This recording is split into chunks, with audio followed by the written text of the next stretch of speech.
Feeder is going to be a necromorph that could almost serve as her double, but why has this creature's appearance been so wildly altered but almost at the same time remain the same? Let's dive into the lore and morphology of what is left of these Sovereign Colonies soldiers after being marooned on a frozen planet. Let's talk about you, me, and the rest of humanity first. This will help us later understand why these people turned the way they did. In our brain exists an ingrained desire to survive. Our brains will literally do anything to keep the lights on. Specifically the hypothalamus in this case. Now, there are plenty of hormones within the body that also regulate hunger, but for the sake of this video, let's focus on this one particular part of the brain. During extreme situations, your hypothalamus will basically allow you to eat anything, and I really do mean anything. I have some personal experience with that as to what I was willing to eat when I went 3 days without eating really anything, and eventually, like I said, anecdotally, I can attest, you really will consume whatever you can. It's actually pretty interesting to see how your brain goes from like a normal, higher thinking human being to a much more food driven and really food driven organ. Anyways, this same process has allowed humans in the past to survive very difficult times when they were faced with starvation, and while they may need counseling afterwards, they did in fact survive. In fact, I believe there was a plane that went down in the Andes Mountains where the survivors ended up eating the people who did not survive, and they were able to sustain themselves until they were actually rescued. So the takeaway from this tangent is, given enough hunger and time, you would probably in fact eat other people. Pretty weird, right? Well, that's exactly what happened to these soldiers. As the soldiers were living on Tau Volantis, it's not clear if it happened all at once or if the food slowly dried up, but eventually they did run out of food on the surface of the planet. And with everyone going insane back on the ships, these were going to be the people that were supposed to keep supplying them resources, so the soldiers were beginning to starve on the planet. Around this time, a necromorph outbreak had already begun, and some of these necromorphs had been killed. Well, killed is kind of a generous term. Some had already been incapacitated because you can't really kill a necromorph unless you destroy every single cell. So no food was coming. Some soldiers finally gave in and resorted to eating the necromorphs. This would begin their slow decline as people into ravenous creatures. I told them not to eat the infected. Then they started changing. Became sensitive to bright light. Just shining my flashlight would send them into a violent rage. I disabled the elevator to trap them down there. God rest their souls. First, it should be noted that the transformation was not instant like with the slashers who get infected, and it was much slower than the hunters, which the mode of infections actually share a lot of similarities, such as the infected tissue is implanted into the body rather than the signal emanating from the brain, which ends up turning the creature. So I think that's pretty interesting. Why is a hunter super soldier status, but then the feeders aren't? We'll get to that in a second. This particular infection was going to be very slow and steady, liken it to a slow burn. Upon consuming the tainted flesh, the corruption began to spread through their guts and intestines, as this is where the necrotized flesh was going to sit. The organs eventually were not going to be a part of Team Human and had been converted into Team Necromorph. When this happens, it's like taking the gas tank out of a car. Nutrition is no longer going to be coming from any source, and the body is going to go into a state of starvation. At first, the person more than likely wouldn't notice, but over time, they will begin to become much more animalistic and desperate for food as their brain begins to switch over from higher thinking to pure survival. They will eat anything and everything they can find, but what's worse is they are still feeling everything. They are going to be creatures that still have their nervous systems autonomous, and they are going to be thinking like us, they're going to be feeling like us, it's just their organs aren't going to be working like us. They can speak and communicate quite normally, but have become much more voracious. Ackerman! Is that you? Oh God. I smell you! I smell... red meat!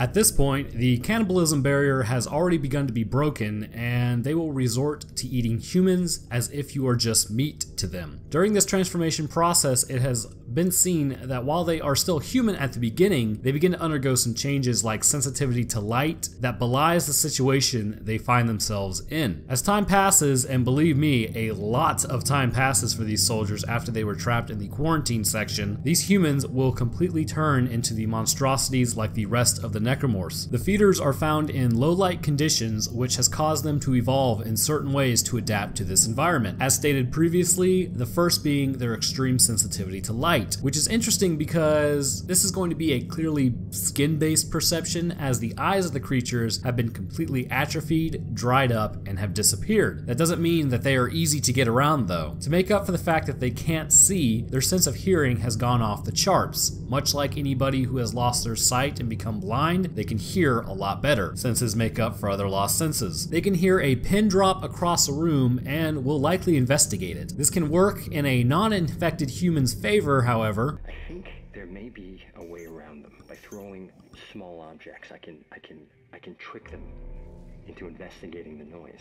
But then again, this also requires you to probably not be talking if you want to remain undiscovered. So, now that we've covered about their origin stories, and as it turns out, everyone does not like a good origin story, let's jump into the morphological traits of these walking mummies. Starting with the overall appearance, they really do look like mummies. That's not even an exaggeration. Their stature is going to be deathly emaciated. On the body exists very little muscle, and the skin is going to be a brownish tan color, suggesting desiccation of the cells themselves, which is not too surprising considering the creature is really no longer living. All the features are going to appear skeletal on this thing. The skin has become sunken in and sucked to the skeletal frame, exposing the actual size of many of the joints. The feet are going to be the least change out of all the features on the feeder. The feeder is going to be a bipedal organism and still use these feet for their intended purposes. Moving up the legs, it seems like there is a potential the legs have been lengthened, although this could just be a trick of the eyes simply due to the loss of muscle making it appear longer. Much like how people say your hair and fingernails grow after you die, what really is happening is the skin is pulling back and it makes the hair appear longer and it makes the fingernails appear longer. So maybe with the muscle pulling back, it'll make the bones look longer. Looking at the muscle, you can also see that for the most part, it is still going to be intact, but it has shrunk, as clearly pre-mortem the body was breaking down any muscle it had in an effort to bypass the no longer functioning digestive system to stay alive. The pelvis is in full view of this creature. It appears to just be skin draped over the bone, but clearly there must be some connective tissue functioning to allow this creature to walk. The organs in the stomach have presumably either rotted away or atrophied to the point that they do not have a clear presence. After looking at this creature, the pelvis appears to almost be empty, which the pelvic floor is going to be holding up a lot of organs, and the abdominal cavity appears to be very sucked in. Again, they could be there, but it's probably just going to be shrunk like everything else on this creature. The chest and shoulders are there just barely in any movable form. The shoulder blades are prominent and just under the skin, having lost most of the muscle that usually builds it up. The deltoid region has become what is just a shoulder joint existing by itself. The biceps and triceps have basically become the size of the humerus bone, as I don't know about you, but I can't even really see anything here. The back of the creature is also skeletal to boot. A clearly visible spine can be seen under a thin layer of skin, and you can still see the back of the pelvis with very little muscle definition. So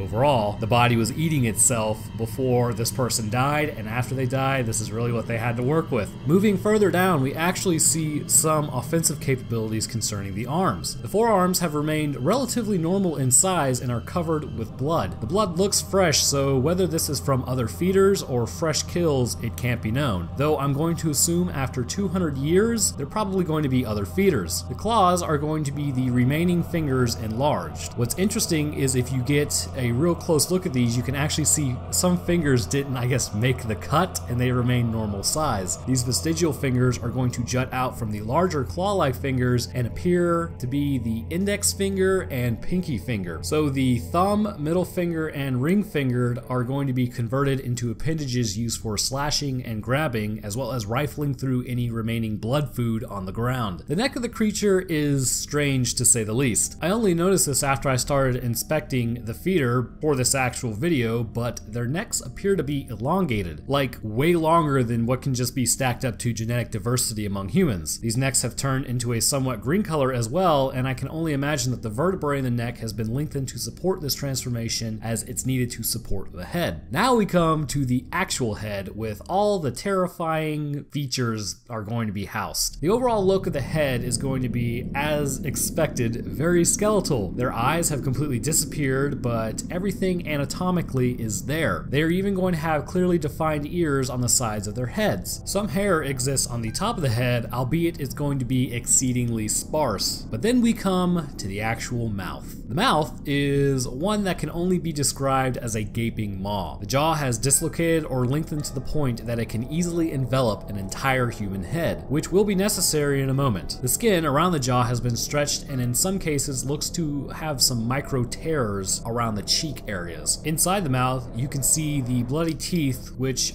actually aren't going to appear to have changed all that much. But do note that the jaw is much more powerful than a regular person's jaw, and the bite force is going to be much more immense. The feeders attack in swarms, as generally they are going to be fairly weak due to their skeletal bodies. Bullets easily punch through them and dismember them. So when they hear you, they will use their quick agility to get to you before you have time to react. When one begins its attack in earnest, it'll jump on Isaac and begin pulling at his head, either attempting to rip the helmet off or decapitate them. From here, it will go one of two ways for you. The first is that Isaac realizes he's being attacked by a 30-pound skeleton and he should probably just deal with it rather than freaking out. He will grab the feeder off his back and WWE slam that thing into the ground. He will lay down the law, much like how you deal with the leapers, and stomp the creature. Hope you like the taste of boots. Should Isaac not realize he's dealing with a 30-pound skeleton, the feeder will be successful in ripping off the helmet of Isaac. At this point, it will jump back before lunging forward and using its mouth to attach to the top of Isaac's skull in the bottom of his jaw. With a quick pull backwards, it will decapitate Isaac, allowing for the feeders to have their next meal. Of course, there is always option 3 when dealing with these guys. Just walk around them and let them go about their business and you yours. So I hope you guys enjoyed my video over the feeders. If you did, I would love if you would give it a like, and if you liked it enough, subbing to the channel and hitting that Notre Dame bell is the best way to keep up when I post. And I appear to post like 2 times a week. I have a Discord and Twitter, and I will put that info in the description if you would like to join the Discord or follow me on Twitter or anything like that, though I guess, I do post some information about what I'm doing. Also, I have a Patreon, which is the best way to support the channel if you're interested in that. As always, I would like to thank my patrons. At the Scientist tier, we have Layla Alizarin. Then at the Resident tier, we have G. Anderson, Richard Muhlenberg, and Alex Parks. With their PhD in genetics, we have Divine Whisper and John Russo. Next up, achieving their Masters in Biology, we have Adam Hartswick, Andrew Lawson, Brian H. Briggs, and Cameron Smith. With their Bachelors in Morphological Sciences, we have Ahegao, because somebody explained it to me like that, Comics, Average Soul, Dustin Ellis,